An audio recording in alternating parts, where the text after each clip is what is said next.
Nama Tony Zhou Yuan kini tengah menjadi perhatian pabrik. Hal tersebut tak lepas karena terjadi bentrok maut di PT Gunbuster Nickel Industry atau PT GNI.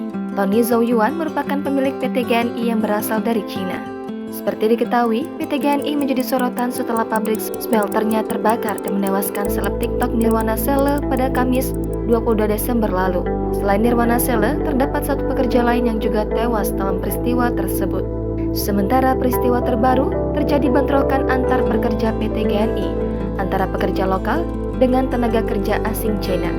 Dikutip dari tribunnews.ultra.com, bentrokan di PT GNI terjadi pada Sabtu 14 Januari malam.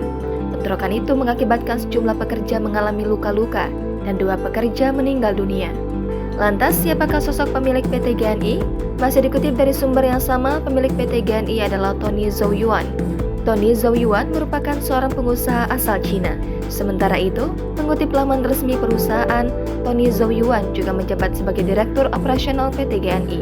Sebagai informasi, PT GNI merupakan perusahaan industri smelter nikel yang beroperasi di Desa Bunta, Kecamatan Pantasia Timur, Morowali Utara, Sulawesi Tengah, Indonesia.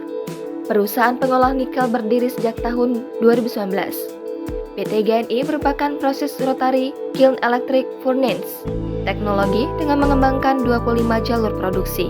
Diketahui, RKEF yang diadopsi PT GNI merupakan teknologi ramah lingkungan. Industri smelter nikel ini menghasilkan 1,9 juta nikel pig iron per tahun.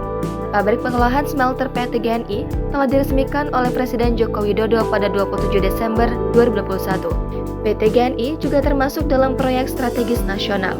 Oleh karena itu, PT GNI juga berencana mengembangkan dan mewujudkan program hilirisasi pemerintah serta meningkatkan kesejahteraan masyarakat setempat di bidang pendidikan, lingkungan, pariwisata, dan lain-lain.